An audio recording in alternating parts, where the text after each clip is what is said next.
Hello everyone, আসসালামু আলাইকুম। রুকায়ামণি blog থেকে আরও একটা ভিডিও নিয়ে চলে এসেছি আপনাদের মাঝে। দেশ ও দেশের বাইরে যে যেখান থেকেই দেখছেন সবাইকে অন্তরের অন্তঃস্থল থেকে ভালোবাসা। আশা করি সবাই ভালো আছেন, আমিও ভালো আছি আলহামদুলিল্লাহ। আসলে বেশ কিছুদিন ধরে ভিডিও আপ দিতে পারিনি, কারণ আমি একটু অসুস্থ ছিলাম। তো আজকে আসলে হঠাৎ করে চলে গেলাম বায়ার হাটে। আসলে গ্রাম অঞ্চলে এটাকে হাটি বলে, বাজার বলে না, তো আমরা হাটি বলি। এই যে প্রথমে আসলে দেখুন আমরা মাছের বাজারে ঢুকেছি। তো এখানে অনেক ধরনের শুটকি মাছ থেকে শুরু করে সব ধরনেরই পাওয়া যায়। তো এটা হচ্ছে শুটকির দোকান। তো এখানে আপনি সব নোনা ইলিশ থেকে শুরু করে সবই পাওয়া যায়, একটাই দোকান। তো আলহামদুলিল্লাহ সব কিছু আমাদের কাছেই পাই, গ্রাম হিসাবেও সবই পাই। তো আজকে হাটে অনেক ধরনের মাছ উঠেছিল, ছোট মাছ, বড় মাছ। আসলে এর আগে হয়তো আমার মনে হয় না এত মাছ একসঙ্গে এই হাটে উঠে। তো আজকে প্রচুর পরিমাণে মাছ উঠেছে দেখুন। তো আমি পুরো বাজারটাই ঘুরে ঘুরে আসলে দেখছিলাম যে আসলে কি মাছ উঠেছে। দেখি অনেক মাছ। তো আসলে শুধু মাছ দেখেইছি, আজকে আসলে মাছ নিইনি, কারণ আমি ভাবছিলাম একটা মুরগি নিব, এর জন্য মাছ নেওয়া হয়নি।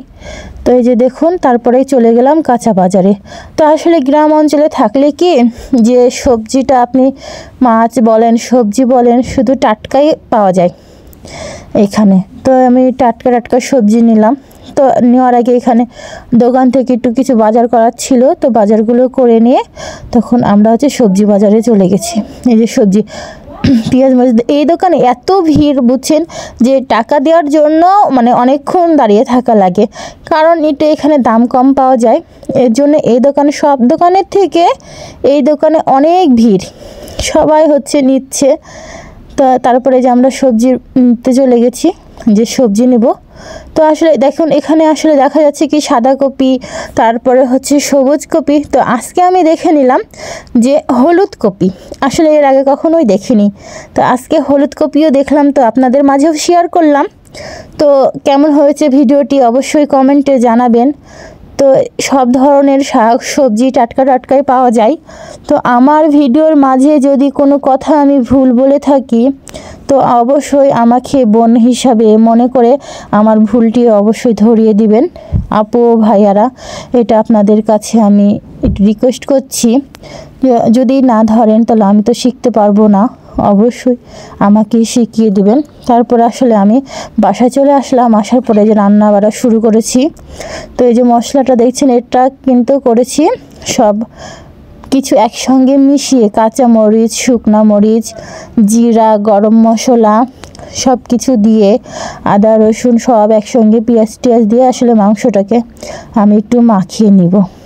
আজকে কষিয়ে রান্না করব না, আসলে দেখব অনেক দিন তো কষিয়ে রান্না করি, কষাবো কিন্তু পরে মশলাটা দিয়ে। দেখুন পুরো মাংসটাই আমি মাখাচ্ছি।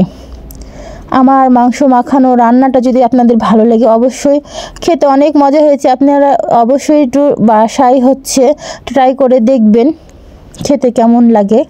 এভাবে রান্না করে প্রত্যেক দিন তো একভাবে খাই, আজকে না তো অন্যরকম করে খেলাম। তো আমি 10 মিনিটের জন্য মাংসটা মাখিয়ে রেখে দিয়েছি। তো এখানে আর কি পরে এই যে দেখুন আমি এখন মাংস রান্নার জন্যে তেল দিয়ে নিলাম। তেলের উপরে আমি এখন এখানে দিব তেজপাতা আর যে কালো এলাচ থাতা করে দিয়েছি। তো দেওয়ার পরে এখন আমি পেঁয়াজটা ভাজবো। এই যে তেজপাতা দিলাম, কালো এলাচ দিয়ে একটু পেঁয়াজটা ভাজা হলে তখন আমি মাংসটি এর মধ্যেই ঢেলে দিব, ঢেলে কষিয়ে নেব। এই পেঁয়াজ দিয়ে আমি ভাজবো। পেঁয়াজটা একটু হালকা করে ভেজে নেবেন অবশ্যই। ভাজার পরে এর মধ্যে মাংস দিয়ে দিবেন, দিয়ে এটা কষিয়ে এভাবে রান্না করে আসলে ভালোও লাগলো। বাসায় অনেক রকম করেই রান্না করে খেয়ে দেখা উচিত। আমরা যেহেতু বাসায় মেয়েরা থাকি, আসলে ছেলেদের কাজের তো দাম থাকে যে না, সারাদিন ছেলে মানুষ কাজ করে আসে, মেয়েদের প্রতি এসে তো ওরা বাড়িতে কি করো, কিন্তু না, মেয়েদের কাজের আসলে দেখুন তো কোনো দামই থাকে না। মেয়েরাও কিন্তু সারাদিন কত কাজ করে, কিন্তু কি দিন শেষে ছেলেরা বলে যে কি করো সারাদিন, কিন্তু মেয়েদের কি কোনো কাজ নাই বলেন তো? এই যে রান্না করা, ঘর গোছানো, থালা বাসন মাজা, কত কাজ থাকে মেয়েদের। তবুও স্বামীরা বলে যে মেয়েরা কোনো কাজই করে না। এটা কি ঠিক বলেন? তো তাই যে আসলে আমি রান্নাটা করে নিচ্ছি আপনাদের সঙ্গে অনেক গল্প। আমার ভিডিওটি আপনাদের যদি ভালো লাগে তো অবশ্যই, হয়তো এখন ভালো লাগে না, একসময় ভালো লাগবে, দেখবেন আমার ভিডিওটি অনেক আপু ভাইয়ারা আছে যে আমাকে অনেক ভালো ভালো কমেন্ট করে, এই আশায় আরও ভিডিওটি আমি ছাড়তে পারি। তো আমার ভিডিও যদি আপনাদের কোনো অংশে ভালো লেগে থাকে তো অবশ্যই লাইক, কমেন্ট, সাবস্ক্রাইব করবেন। যারা এখনও সাবস্ক্রাইব করেননি তারা অবশ্যই একটু সাবস্ক্রাইব করে দিবেন। আল্লাহ হাফেজ।